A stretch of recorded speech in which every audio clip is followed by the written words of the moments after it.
Hello guys, David Vos here, and I'm here in Alabama, and it's kind of cloudy, a little rain, pretty good day here. I hope you're having a wonderful day where you are.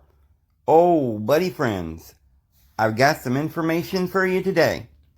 You see that hand there on the rock? Yeah, there's 6 fingers.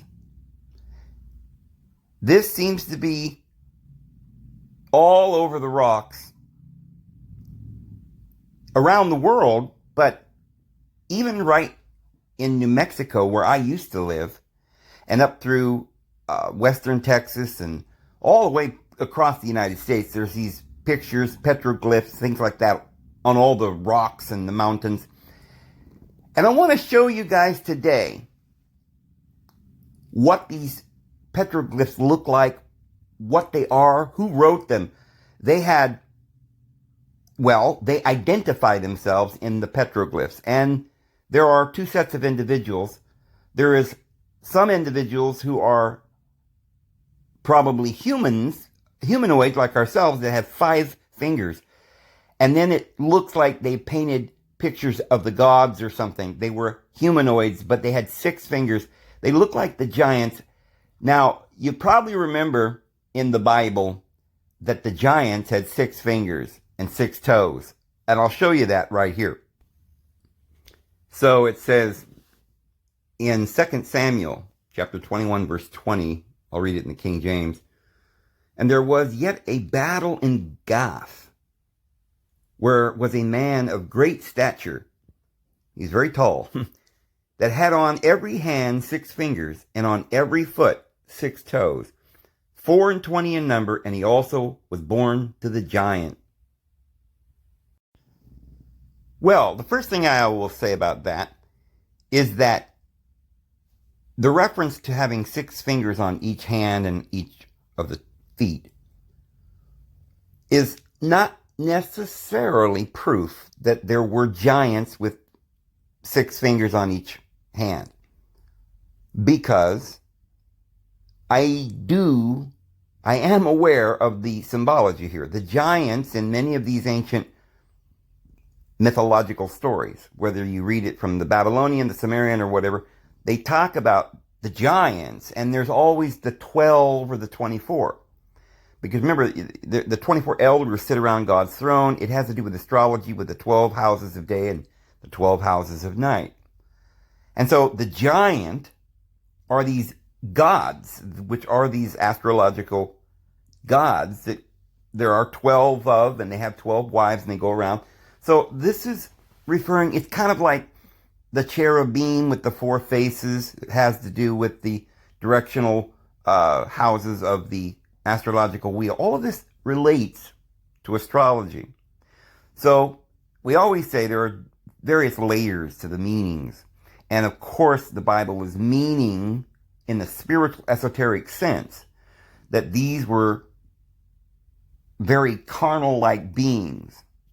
Okay, 6 having to do with the knowledge of humankind, to know, those who are trying to learn the knowledge of good and evil. Proclivity is still present in the human race. We do know that there is still some remaining blood of these ancient giants. But some have talked about Rh negative, and we find this Rh negative is in all the races. It doesn't even really matter what race. There is a lot of Rh negative in some areas, more than others. But it's been thousands of years, like 10,000 years ago, basically, when these giants were prevalent in the earth. And it's been a long time, but even today, we have this proclivity. There may still be genetic things going on in the human race. And from time to time, rarely, people still have 6 fingers and 6 toes. It is inside the human being because of our history and our genetics. But we are evolving, and of course we don't have that anymore. Of course, mankind in ancient time, I mean, we're talking about the time of Atlantis, they were mixed with the seed of the giants. But we have accounts from very respected individuals in ancient times that testify to this. Pliny the Elder talked about these giants with the 6 fingers and 6 toes. Edgar Cayce, another prophet that we have been fortunate enough to have been given, he's got all kinds of, I mean, I guess there was like 14 million words he penned, and it's just a vast treasure trove of wisdom, the sleeping prophet. And in there he talks about the Lemurians, that there was, at the very end of the Lemurian age and the beginning of the Atlantic age, there was this, it was like about a 9,026 years ago, or that was in his, it was 9,226 BC, so that would make it about 12,000 years ago. Anyway, it was just some kind of a giant-like man that had 6 fingers and 6 toes that was from Lemuria and went to the Gobi Desert or something. It's a story that certain individuals have read and have talked about because it's remarkable. And what's interesting is that this particular giant not only has 6 fingers and 6 toes, but he was blonde and he had blue eyes. And you see, you might say, well, okay, come on, Dave. I don't believe in this Edgar Cayce prophet guy. All right, that's not evidence. All right, well, we can go back to Pliny the Elder, because he was like he was a wise man and a philosopher and a historian. And he tells how the Romans went out to battle or something and met these Chinese individuals, a little section of China, when they went to war. And he says they were giants, they had blonde hair, they had blue eyes, and they had 6 fingers and 6 toes on each of these individuals. It was a whole race of these giants that were still living in the days of Rome. And here is the actual proof. We've gone over there to this area that Pliny the Elder had talked about in his history, and we are digging up these ancient ones. They lived about 2,000 or 3,000 years BC. They were blonde. They had blue eyes. I don't know how they know that, but I'm sure they saw pictures, and I guess they studied the genetics or whatever. But they've determined that they were about 6'6", blonde, blue-eyed individuals, and they had 6 fingers and 6 toes. And all this is telling us, friends, is that some of these giants were white people with blue eyes. But that doesn't mean that all the white people in the world are descendants, literally, because we don't have 6 fingers and 6 toes. Because genetics have changed. This is back in the days of Atlantis. This is 12,000 years ago. We've all interbred and married around the world. And, some of the RH negatives and stuff like this, it's in all the races. And some of us have the nose, or we just have the hair, we have the skin, or, different genetics. You see, all of us we're mixed. All of us still have some of this. Because the seed was mixed in, the seed of the God. We're being literally adopted into the divine nature. I mean, in more ways than one. I mean, literally, in this kind of a story here, it teaching us this literal story about how people literally came and interbred and so forth. But in a spiritual sense, we are being engrafted by the Holy Spirit, okay, in through our experience as we learn and grow. And we're evolving from, back when we were back in the days of Atlantis, and we've come into another age. Many ages have gone by since then, and we're going through the various kingdoms. So everybody today we don't have anything to do genetically with people that lived in the days of Atlantis. So this wouldn't be anything racial or anything like that. So from that, I want to take you now to some of the video that I've shot in the past, and because it's really interesting, we have to look at this right here in America, right here in our own country, and this is all over the world. But primarily, I want to focus on here. I was in New Mexico, and I found some pretty interesting things, and I want you to take a little look. But now you can kind of figure out who it is that these ancient, like over here, the natives call them Anasazi, or the ancient ones. And they were long time ago. We do not know when these petroglyphs were written down, but it was a long time ago. So, there is a lot of stuff that has not been investigated very much here in the United States. I live in New Mexico, and some of the most mysterious things are found here. It goes all the way up into Colorado and, of course, Nevada, Utah, and Arizona, and Idaho. For whatever reason, here's where you find all of the wonderful things. I went to a place that is very difficult to find, friends. It doesn't look like the government really wants anybody to know about this. Now you can see this here is the mountain at the very bottom, looking up as you go up this canyon. As I talk, I'm going to show you some of the pictures that I took.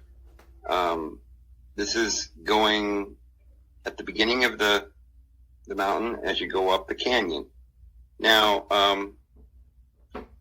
there's no signs. It's very difficult to find this area. I followed some directions that some other people had used that you can find on the internet. But when you get out there, it's kind of difficult to locate. But, and there's some stories that I'm going to tell you. After I got there and as I came back down, what happened to me, it's heavily patrolled.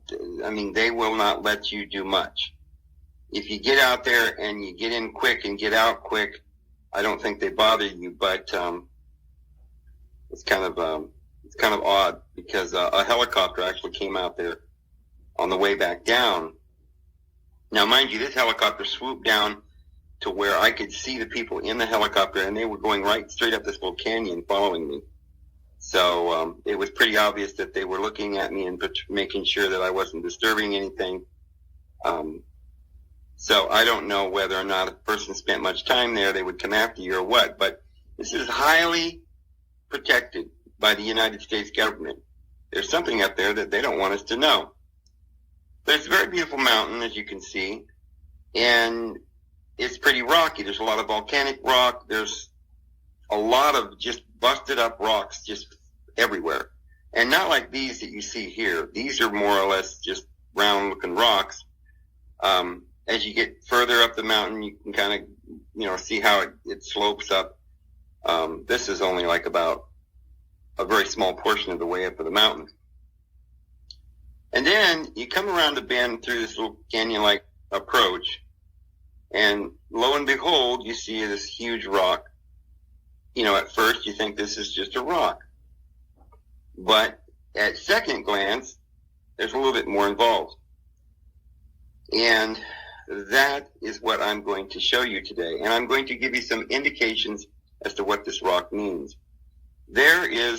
You see that it's a big black rock, a normal rock, but at the bottom, it looks like it's starting to fall over. I think when they wrote this there's some paleographic Hebrew writing on this rock, friends, and I'm going to show you all this and we're going to talk about it. Now, at this point, you can't see it very well, but this is actually paleographic Hebrew. It's actually the Ten Commandments. You see on the very top where some vandalism over the years, people have tried to scratch it out and stuff like that. It's amazing, and I guess people don't know what they're doing, and so it's kind of hard to blame anybody. But I know they probably just thought it was some writing. Nobody knew.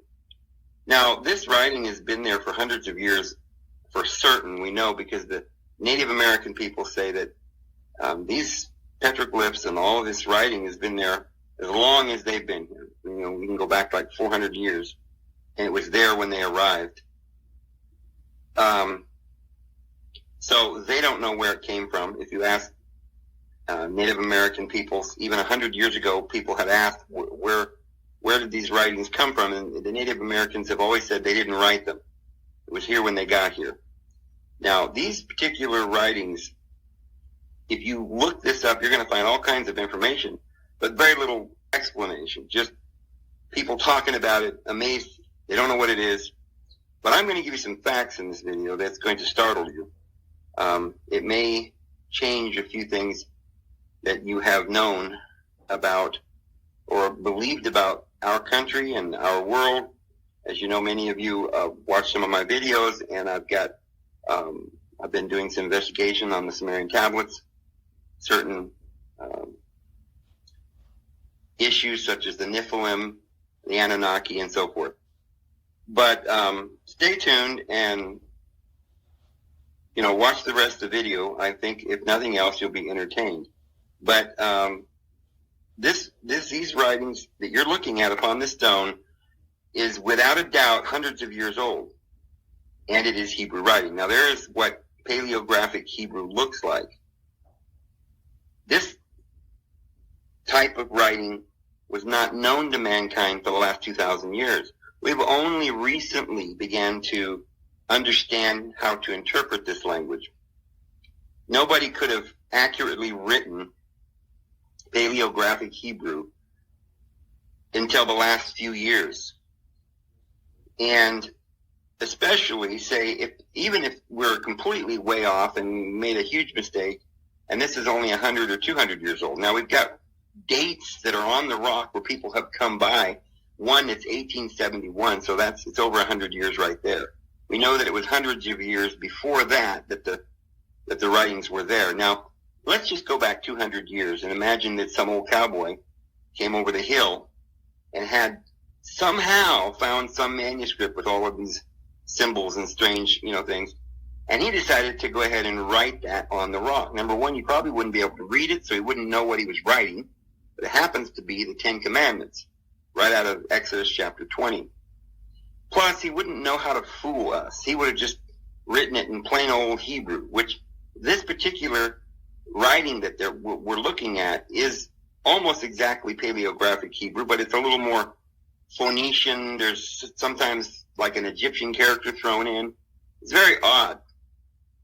So it's perplexing, to say the least. But we know that this writing could not have been written by anyone, not the Native Americans that we know of in the last 300 or 400 years. They couldn't have written it. It couldn't have been written by some old cowboy, and more than likely, because of the information that we have, it's at least 400 years old. But as we'll find out later, it's probably even far older than that. There's a date star map on one of the rocks that we're going to show you here in a minute that Mr. David Deal has determined pinpoints the date as 107 BC. I don't know if that's true. That's his finding. Others have said that this writing, the way it's written, because it's not really written in exact Hebrew, it's more of an ancient paleographic, be very difficult for it to have been there before or after 600 BC. So it could even be older than 2,500 years. Now, as you're going up the hill, you'll see here's some of the little scribbles you'll see. A lot of this stuff, many of you are going to say, come on, Dave, this is just some ancient person that was here and they scribbled some things on a rock. And this other paleographic Hebrew must be some hoax or something. Okay, maybe. Maybe there's some kind of a hoax that somebody perpetrated over 100 years ago. Very difficult to imagine how that could happen because, like I said, this paleographic Hebrew would not be easy to trick the scholars and people that have, paleographic scholars that have gone through there and have done their research. But if you notice, you see all these looking, like at the very top of the mountain, you see these stacked rocks. There's rocks everywhere. They appear to be some type of altar. We don't know what they are. They're like little pits that are dug. That's looking down the mountain. But they dug these little small pits, like the size of graves or something. It could be altars where they burn things. They could be shelters. But if they're shelters, they're only for sleeping. They're very small. There's one there, the rock stacked around it. And that's Yes, that could be a more recent thing, but it appears to be part of it. And here's the interesting part. At the very top now is an altar or a monument. Some are calling it an altar. That is the name of Jehovah, YHWH, in ancient paleographic Hebrew, friends. And so this is probably the most amazing thing about this mountain. After you get to the top and you see this monument with Jehovah's name written there, this is what Hebrew would look like. So it's slightly different. And again, this would be difficult for somebody to fake. If they were going to fake it, they would probably written it this way. But they didn't. They wrote it slightly different. Others are saying it looks more Phoenician rather than even Hebrew. The reason we're thinking it's more of Hebrew is because it's got the Ten Commandments. It seems to be of Israelite origin. Now, of course, there's some other writings on this monument. This here is 1930. So obviously it was there in 1930 by some guy named John. There's other dates I'll show you here. See, there's somebody named Eva or something. There's John down on the left corner, and on the other side is God's name. Here's another rock. I'll show you in a minute when that picture comes up, some other dates. This is some of the writing there around this altar. This was somebody has surveyed it, and they've marked this spot. I guess, I don't know exactly why the government has surveyed it. That appears to read 1871. It's difficult to read. That would be over 100 years ago. This particular writing is where somebody said this may be a star map. You see the circular area there with the crab next to it is telling us when the solar system was in the certain sign. That is also, and not very many people know this, it's also a Hebrew sign, a very early way of writing the Hebrew beta or Beth, which is the house. And it's like a little maze that goes in. Only in Hebrew, in later Hebrew, it's in a square. We call it Beth. There's a lot of animals and pictures.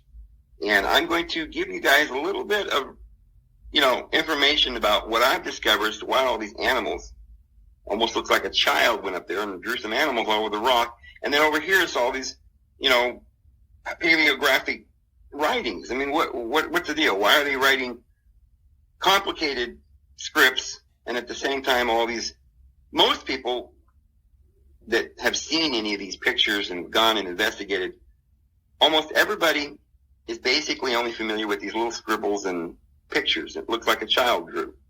Well, I'm going to give you an explanation as to why they look like this, and I'm going to explain to you why I believe they're not childish drawings by some Native American 200-300 years ago running around with a rock in his hand, deciding he wants to draw a picture on a rock. They were scratched very deep into the rock so they would be preserved, and there's a definite message coming from these rocks. This here is a picture of what looks like maybe a camel. Of course, they didn't have camels in America, but they did in the Middle East. This looks like, who knows, that could be a serpent of some kind. Here's another, look like Greek writing. Looks more Greek than Hebrew. People have noted that this writing does not appear to be the type of writing that was being written 2,000 years ago, but a little bit more like ancient, maybe 2,600 years ago, maybe as that same language went down through the Phoenicians, and of course they're the ones with all the boats. There's another one of these whatever they are, altars or pits that they made with the rocks around them, and they're all over the place up there at the top of this mountain.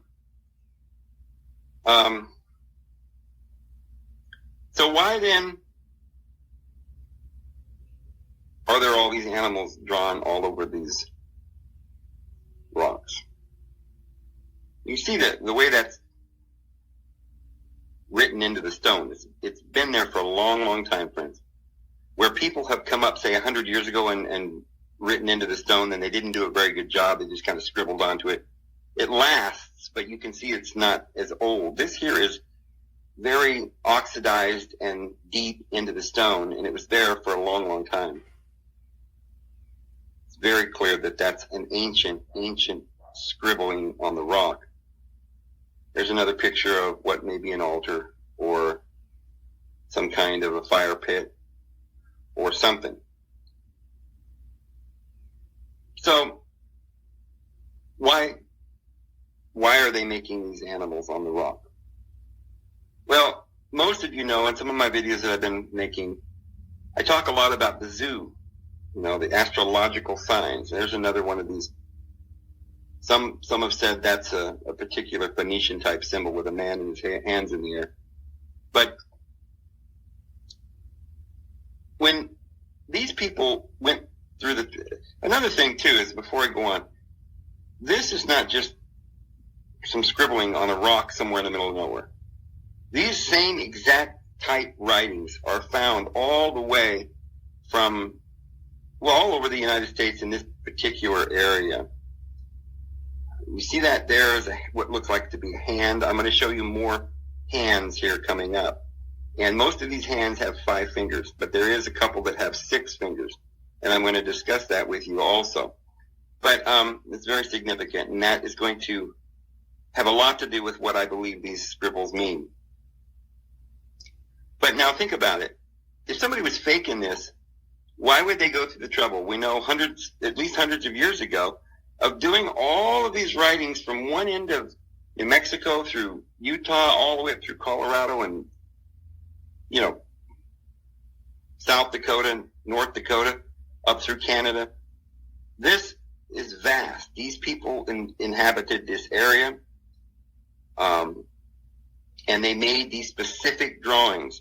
So you could imagine that some Native American a few hundred years ago got bored and drew a deer somewhere on a rock, and we could find it today and say, wasn't that fun, But they're drawing these same deer and these same dinosaurs and these same humans with their hands in the air, or space-looking bubble hats, certain stars with jet propulsion coming out of them, and these same little lizard-like things, and an awful lot of the drawings have this, what looks like a sun or a cross, or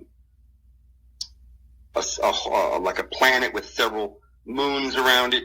This is almost universal. Wherever you go, you'll find this symbol of the sun, different ways to write it. Now, the Sumerian tablets have this symbol, and we learn from those tablets that when they draw a circle and they have certain amount of spots around it, you can count those spots and it will tell you which solar system.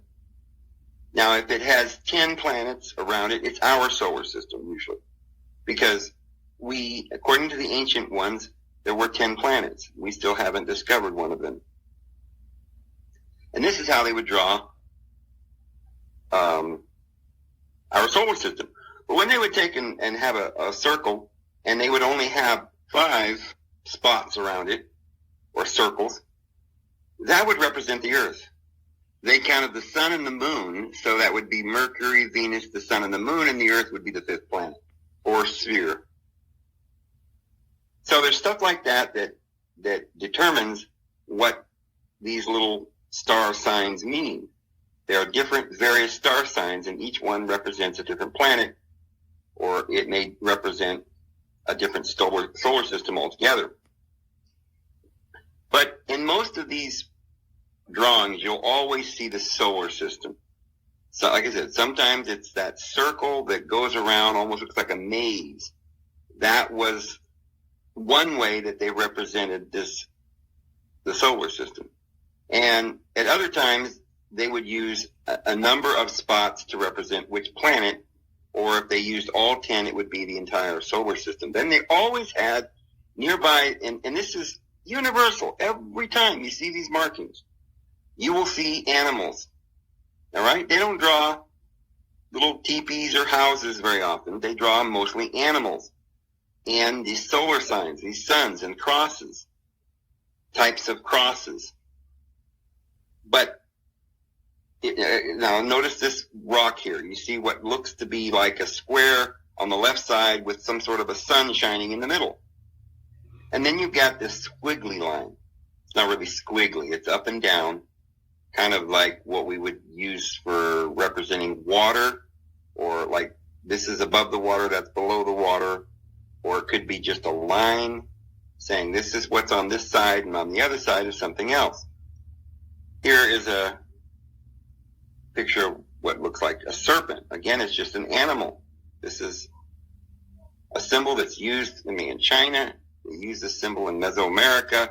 The Aztecs, this is a very, very prominent symbol. Of course, it would be logical that they would draw serpents because even here in this area in New Mexico, we have a lot of rattlesnakes, and maybe perhaps that's a rattlesnake.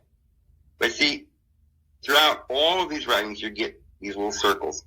This one has a circle in the middle and a circle around it. And this one is worn so well and so much and actually busted on one end that it's difficult to know what that originally was. But there may have been much more to that. And, after a couple of thousand years, it's not all there. There's that symbol with the guy with his hands in the air again. And that's also another ancient symbol. But sometimes we look at these symbols and we think, why are they not very good at drawing? They make his hands too big. They made his feet too long. They look a little stick figure. A child could do that.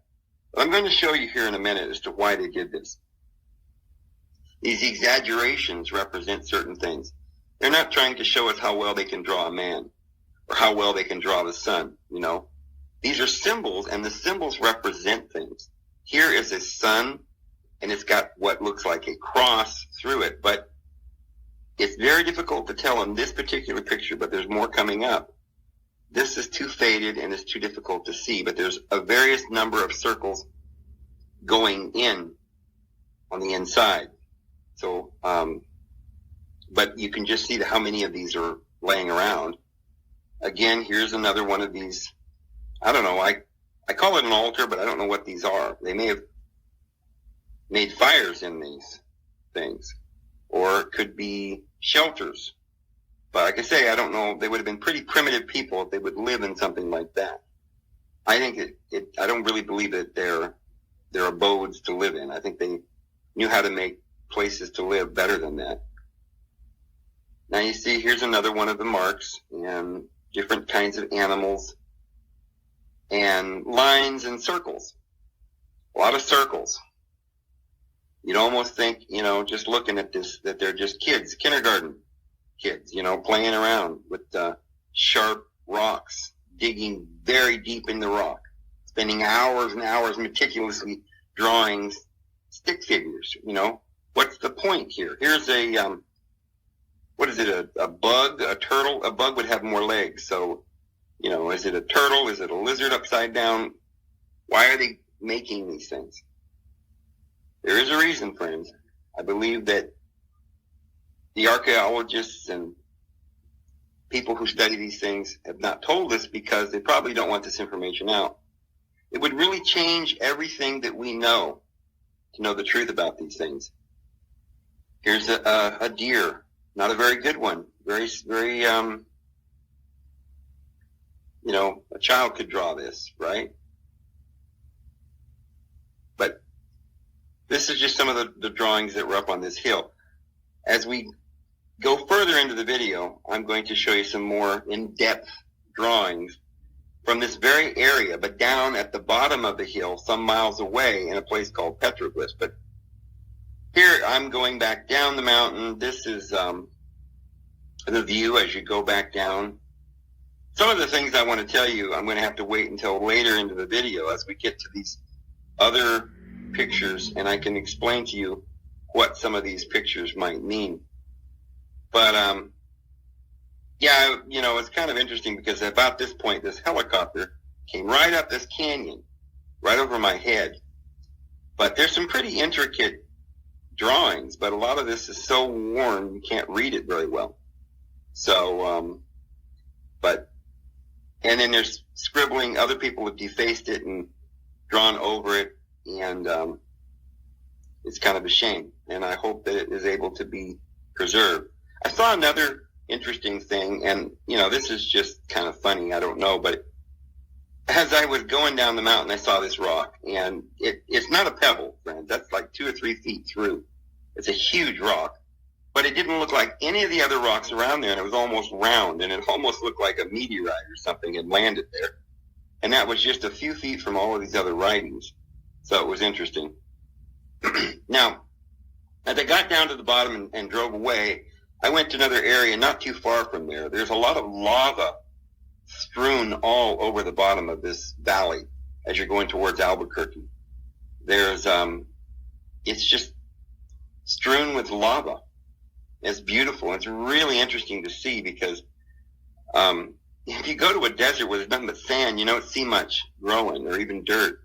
But here we got nothing but rocks, and the most unique things are growing out of these rocks. Not in this particular picture or in this area, but not very far, just a few miles from here. It is the most beautiful vegetation growing in and out. I went back and got these pictures. I took these pictures. I don't think it was on the same trip, but that is at the bottom down there in the valley, going between, Belen and Los Lunas and stuff. Well, actually, these pictures are down by Carrizozo and Ruidoso. Not Ruidoso, but Alamogordo, south of Albuquerque. And I find this area to be one of the most beautiful places I've ever been. It suits me. I love the weather. I love the fauna that grows. The cactus, the mountains are huge. They're beautiful.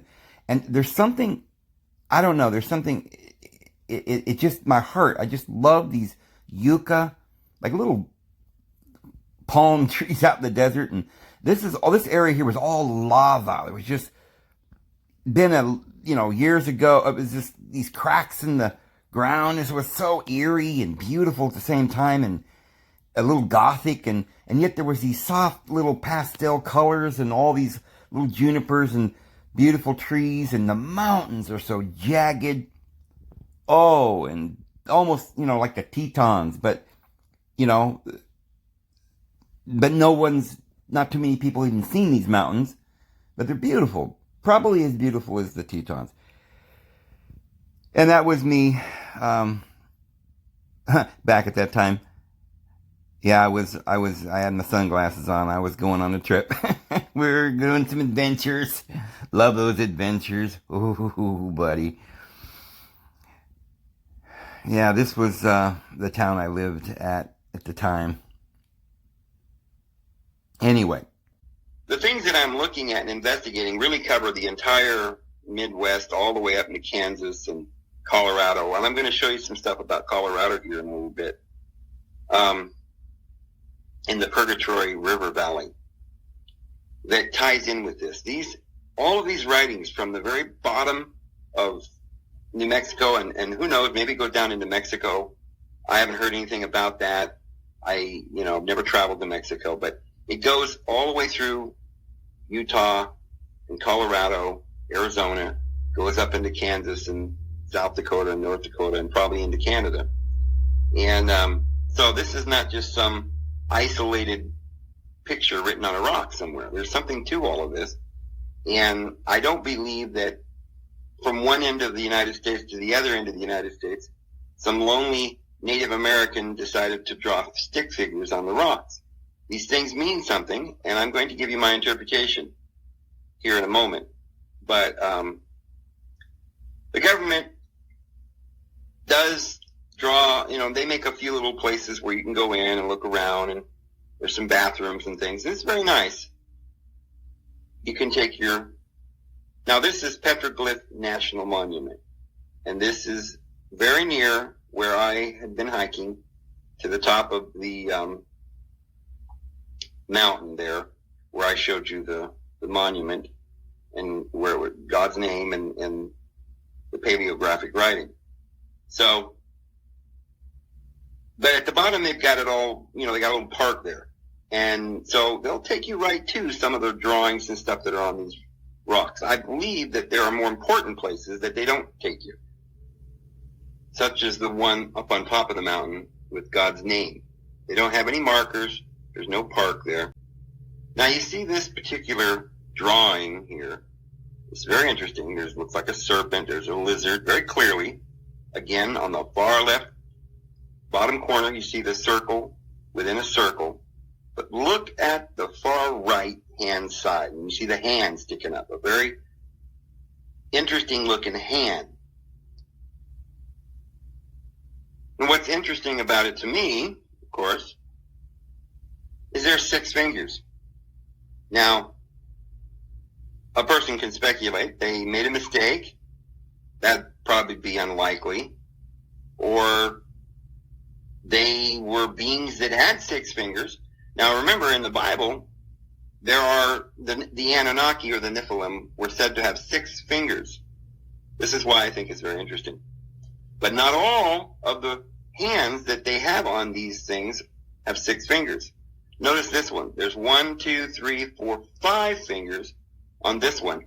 Just to interject here, that one finger, maybe it's the thumb, looks pretty wide, so that could be 6. And notice how it's accentuated with this long line. You see a guy, it looks almost like he's upside down. That's important. I'm going to show you another picture with a human upside down. But this hand is way down at the end. Now notice that in the middle of this line that extends from the man that's upside down all the way down to the hand with 5 fingers, in the middle of it, there's what looks like a dinosaur or something. Now, this is not just some crude drawing by some Native American 200 or 300 years ago who was bored, because I'm going to show you more of these drawings. Look here again. You've got these circles within circles, and they represent something to do with the stars in our solar system. And then you've got these animals. Now look at the animals here. Do you see the ram? You see the scorpion? Well, in astrology, you've got a ram in the sky, and you've got a Scorpio in the sky. Now, as I've said in some of my videos, 5 represents the 5th dimension, the 5 dimensions that humans live in this physical world. All of these hands that are on this rock have 5 fingers. And there's also some signs there, look like a star system up at the top, or a cross, and what looks like a dragon or a serpent with some legs. Here again is the hand, 1, 2, 3, 4, 5 fingers. And there's that Hebrew symbol of Beth. Beth is the B in our language. It represents the house. And what a lot of scholars probably don't know is it's the house of the sun. It's our world. It represents this maze of going into the world in this 3-dimensional world. And they use it throughout almost all of the languages. Here are some symbols that might have something to do with some of these symbols on the rock. These animals, the ram or the deer representing the messenger of the gods. These were, standard meanings for some of the Mesoamerica, Aztec type writings. The salamander was the god of the rain, and there's these various interpretations that others have come to. But now look at this rock. There's that circle again that we're talking about, the house. In Hebrew, it's more square, but it's still that same maze going in, and it represents the house.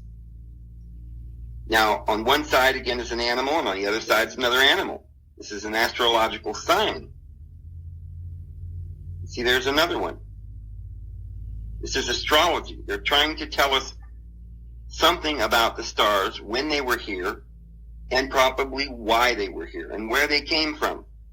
This is not just some, again, in a little bit I'm going to show you some more drawings, and I'm going to show you why they accentuate certain things and make it look like stick fingers, because they're not interested in drawing a man for you to show you how well they can draw people. They're accentuating their hands, they're accentuating their necks, they're accentuating certain things in order to tell you things through symbol. See this? these animals are all over, and many of these things have been busted. These circular star system signs are all over the place. It's very important that we understand this is about astrology, and this is about mapping where they are, who they are, where they came from. So, now this particular, I don't know, this almost looks like an ant to me, but he's got like human feet or something with four, who knows? Some of these writings is very difficult to understand. This almost could be like Quetzalcoatl, the Indian Aztec god of a feathered serpent. Some of these probably represent flight and the gods that came from the sky. Others almost look like masks, and again, more animals. Now look at this one. This is very important because there's no question that it's a star. There's a face in the middle, and there's like hands or legs coming out the bottom. But at the back of the star, it looks almost as if the star's going, that could be a meteorite, but it looks like it's jet propulsion. It's going down. And it's, it's a very good representation of people coming from the stars. There's a person's face in the star. And notice that as it's coming down the rock, there's what looks like a man in a very big suit with a bird face staring at it. This is very similar to the writings that we found in the Sumerian tablets. The bird-faced men were people who had to wear suits that they represented as a bird because they came from the sky. And then over to the left further is this ancient symbol of the snake. Now here again is this same circular star in the middle. There seems to be two people, either look like they're throwing a javelin at it, or perhaps they're playing a flute, or I don't know, but they're looking at this star system. And then down at the right, you see that ancient sun phoenix sign like the Egyptians used to have, and there's a man looking into that symbol, or what appears to me to be, very close to the Egyptian sun sign with the feathered serpent there, very similar to the Aztec feathered serpent. And then in the middle, you see another little guy. Looks like he's got a little space suit, and he's got two antennae. Very interesting. Then you get one of these pictures, and it's like, all right, what is that? A lizard and a bird. Okay, it doesn't seem to mean a whole lot. But then you get pictures like this, which is obviously that same cross on the left, and on to the right, at the very bottom, you see what looks to be a pyramid. They didn't have pyramids in this area, right? They didn't have pyramids. Why are they drawing pyramids? Were there pyramids in this area that are no longer there, that aren't standing anymore? Some of these writings are very, very complicated, and I believe this here should be translated by somebody. They should spend some time and really figure out what all this is saying, because I know it has to do with star charts and astrological zodiacal signs. There could be a great deal to learn if somebody would get busy and try to figure this out. But I believe, again, you've got that star sign in the middle, and people would look like helmets. And now this is the one that I was telling you about earlier. All right, now you see there, pretty much in the middle of the picture, is that same circle thing. This one's got like 1, 2, 3 bands. It's not exactly the same as some of the others.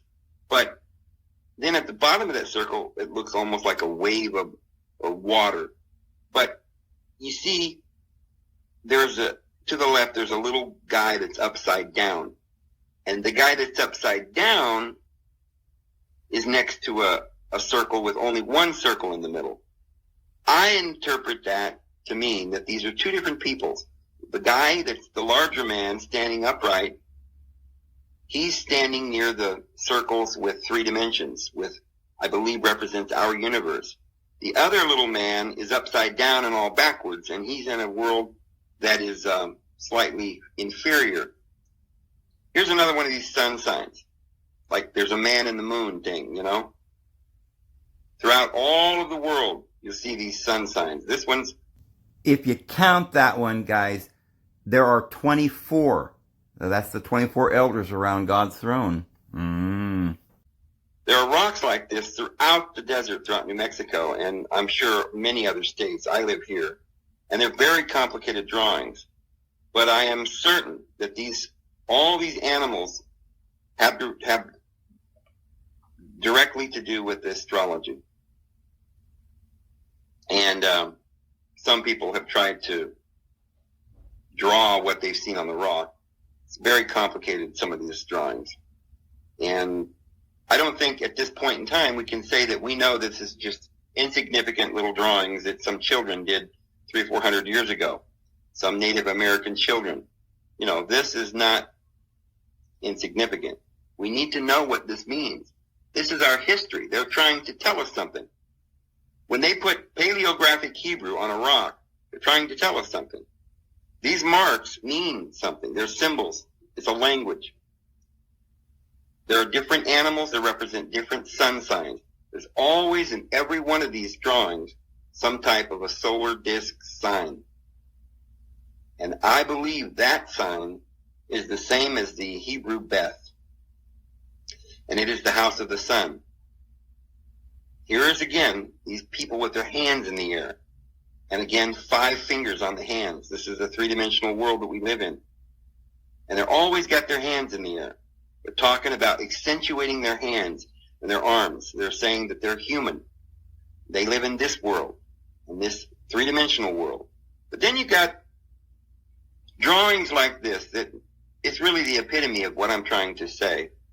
If you were going to draw something so that future generations would know, and first of all, you'd be drawing something that's very important. You're not going to be scribbling on there that, Barney and you had a beer that day. No, you're going to be putting down something that's very important. You're not going to be able to write it in language because our language is going to be different than their language. They knew that this was something that had to be done symbolically and simply. Just like, we hear about people that put a note in a bottle and send it out to sea. Well, they're not going to write a book. They're just going to write, I love you, or whoever finds this is where I live. Same thing that we do when we send messages out to the stars. Maybe it's going to be something simple like Morse code, and we're going to say something very simple, like this is who we are, this is where we came from, this is who we are, where we live. Very simple information, and that's what this is, friends. This particular sign right here, this drawing on a rock, is very important, and it really explains what I'm trying to say in this video.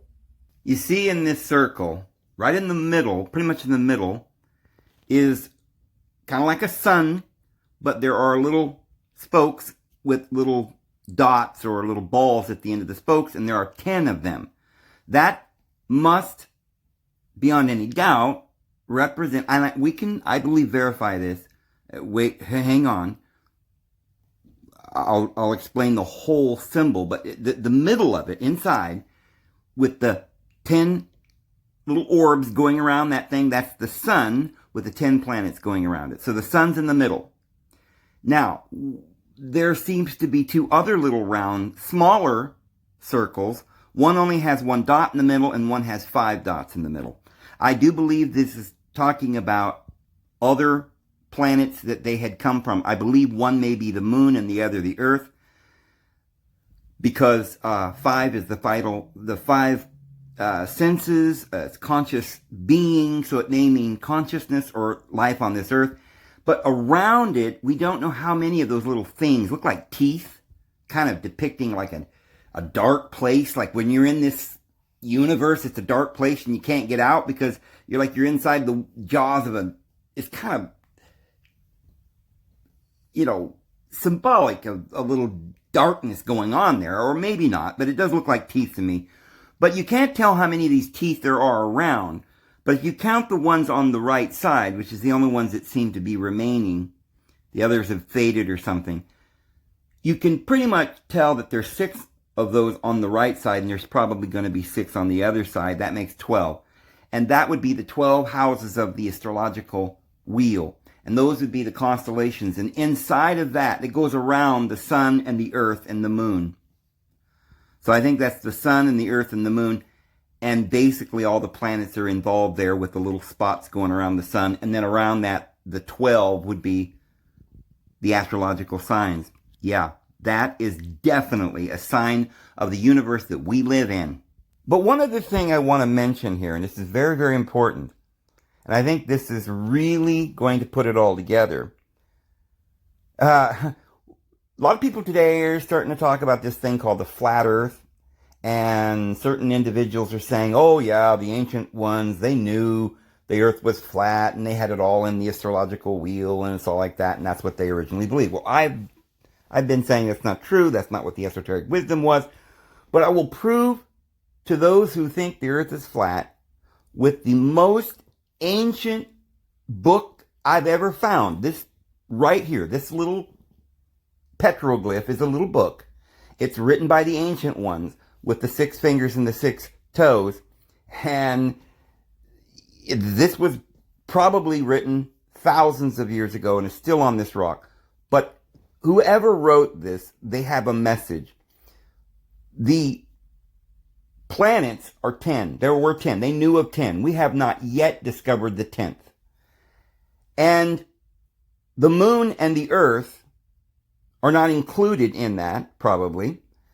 But the astrological signs appear to be going around not the sun only, but around the earth and the moon, which is a whole lot more like the model that we have today, where everything is going around the sun and not the earth. But here is what appears to be kind of a remedy to that problem. Because in astrology, everything does kind of start from the earth. I mean, because we've said this many times, the moon goes around the earth in 28 days, and then Mercury takes 88 days, and then Venus is 220 or something, and then the sun is 360, so it seems to be going out further and further and further. And they thought then that the moon was going around the earth. They could see that. And then Mercury was a planet that was closer to the earth than the sun and so forth. And then Venus and then sun. Well, here it looks like they kind of understood that the moon and the earth and the sun were like a triumvirate that was in the middle, and the stars circled around all 3, and not just the sun or the earth. Just saying. Then there's, little marks that have been broken off and laying somewhere, and we don't know exactly what it means. It doesn't go to anything. But again, you've got these animals that are just strewn all over. It's very likely that they're trying to say in some of these drawings that maybe this is their diet. That could be something that they were saying. But look at this one. You see these little beth or houses? They're all over that rock. Now here's that one picture that I was thinking about when I was telling you how they accentuate the hands and the feet. This particular man has 5 fingers. But instead of thinking, well, boy, they were very crude, they didn't know how to draw very well. No, they were not trying to prove to us that they were very good artists. What they were trying to do is accentuate the hands to let us know that this was a human with 5 fingers in the 5th dimensional world that we live in. And over on the left side of the screen, you'll see what looks like a deer or horse. But these writings are just all over, up and down through New Mexico. A lot of them are at the base of this particular mountain that I walked on. Here's one of the rocks with a lot of these animals. You notice that several of the animals on this rock are a ram. A ram is one of the very prominent figures in the zodiac. And there's also what looks to be like the sun sign there on the left-hand corner of that big rock. There's also what appears to be an upside-down animal. And that's the case when a person looks into the sky and the heavens revolve, sometimes the animals appear to be upside down. And it's just below and to the left of that animal that's upside down that you see that sun sign again. This is astrology, friends. And people should be trying to figure out what this means. We can probably get a date for who these people are, where they came from, and what they were here for if we do more research into these signs with this in mind. But these signs are everywhere, friends. And I'm about to show you some more information to even pinpoint what these things mean even better than that. But just look at the information that's on these stones.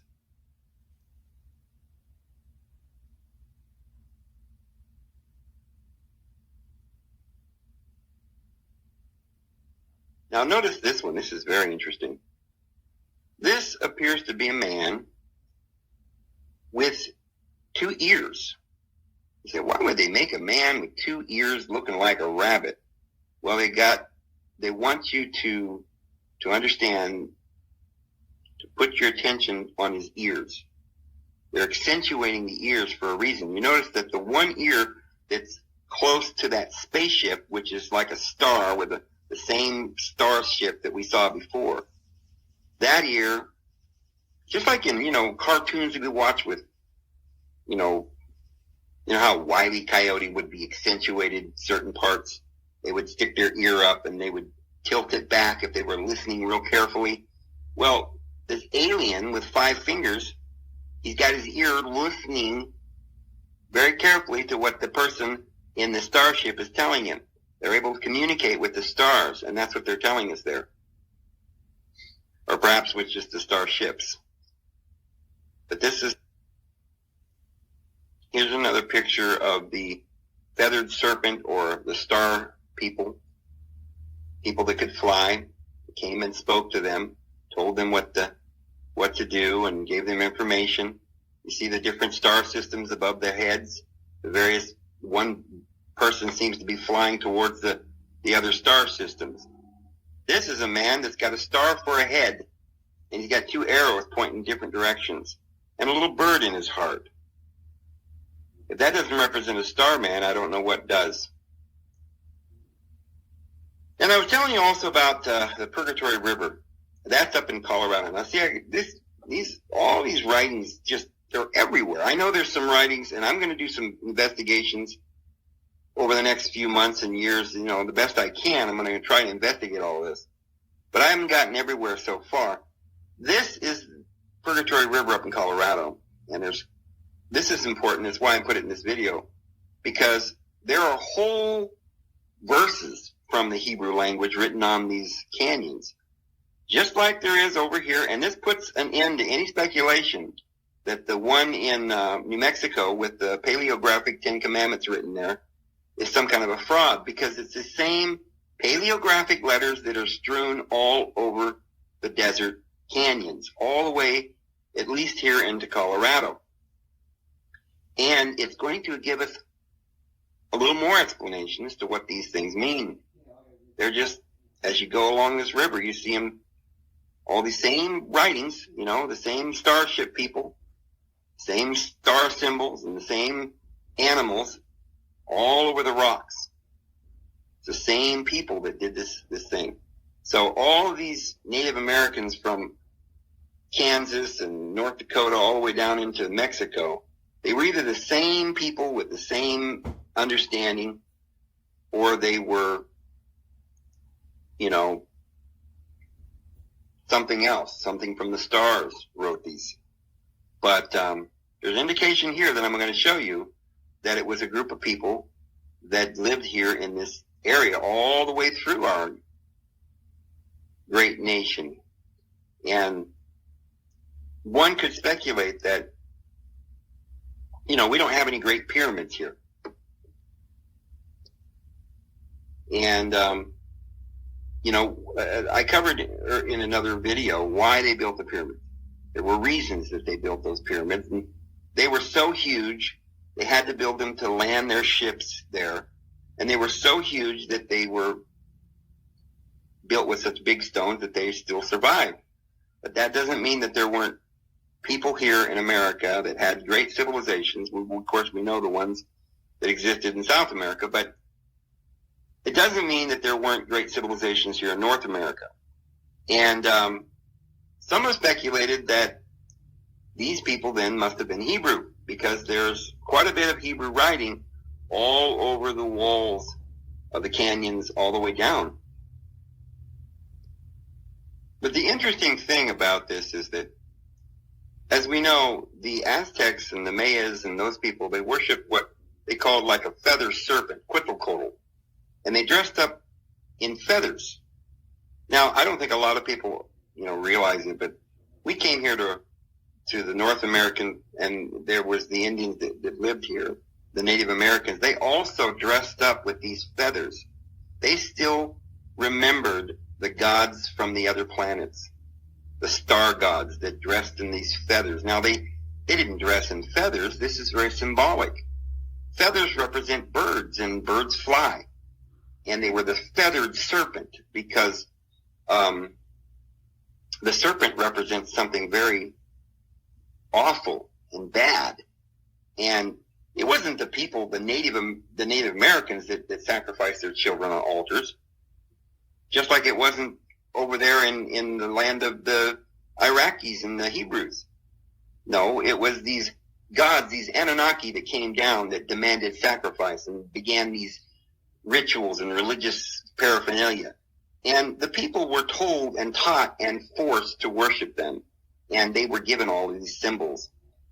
But what's also very interesting is that this Phoenician-type language, this ancient Hebrew, was here in America. One of the people that you might not even have ever heard about, and this is over in California. I've done a lot of research on this. I've explored this entire area where they found him, because that's where I was born and raised. My father was born and raised in that area, and I know the area very well where they found this man. Nobody knows his name. He never gave his name, but he was a Native American that survived until the white man went over there in the gold rush days. And he wasn't very, very long ago, because that's about the last place where the European man finally reached, and at the last date that we know, like in the 1940s. And so they found this guy, and he didn't speak English, of course, or anything. So they got people to go down there and try and figure out if they could communicate with him. Well, after a while, they realized that this man spoke some kind of Hebrew. That's why they call him Ishi, because in Hebrew, Ishi means man. When they asked him his name, in all different languages they tried, he never would tell them. Finally, the guy said some word in Hebrew. And this Indian, this Native American, looked up, and he recognized the word. And he said, okay, well, let's try Hebrew. So he said, they started communicating. He said, what's your name? He says, I am Ishi, or I am man. And so he got the name Ishi. So you see that the Hebrew language was something that the Indian people spoke. And I don't mean, some of the recent Indian languages like Navajo or something like that. Some of the Native Americans that live on this continent now are only able to remember back a few years, They don't know where their ancestors came from, or they're not telling a lot. I doubt whether a lot of their knowledge has been preserved, but we can piece a lot of this together with some of the rocks and the carvings and the petroglyphs, and the fact that Hebrew writing is written all over the walls along some of the caves and canyons throughout America, and the fact that the last American Indian that they found in California spoke Hebrew, and this was Ishi, a very interesting fellow, to say the least. But as for this Purgatory River Canyon, with all the writings that are there, this is very, very fascinating. And this is going to give us a lot of insight. And this is not known, friends. You're going to go out there and search the web and search all the books in the library, and you're not going to find any information on this. Very little information. But there are some people that are beginning to find this out. It's beginning to leak out. And it tends to corroborate some of the story that you might that, you've ever heard of the Book of Mormon, that Joseph Smith said that he translated in 1830. Well, it seems to corroborate, at least partially, his story. So that's another avenue that one might pursue and do investigation with. But there is absolute proof that the Indian peoples of way back, now we're talking prior to 2,000 years ago, did speak Hebrew. Now this is some of the writing that they found on the walls. And this is the translation. And it uses the word El for God, Yahweh, just like it did there in that place there in New Mexico where with the name of God on that monument. This is the translation that they are giving for some of the writings that they're finding there on the walls in the Purgatory River Valley canyons. This is amazing, friends. It's absolutely amazing. Right there on the walls, scribbled all over, been there for thousands of years. Isn't it odd that our scientists and archaeologists aren't doing any investigation, aren't telling us anything about this, but they're leaving it up to people who really don't, have the equipment or, the resources to try and get this information out to you. But there's the writing, friends. This is not simple scribbles by some bored Indian. And there's those people with their hands in the air. We've got to figure out what this means, this sun sign, these animals, these astrological signs. But that's really all I've got to say this week, friends. I hope you enjoyed this presentation. I hope you got something out of it. And if any of you want to know more about these petroglyphs and all of these writings, I suggest you get you a camera, get in your car and go out to Colorado, New Mexico, Utah, somewhere out in there, and get some pictures and do some investigation and get out there and, figure all this stuff out. We need more people looking into this.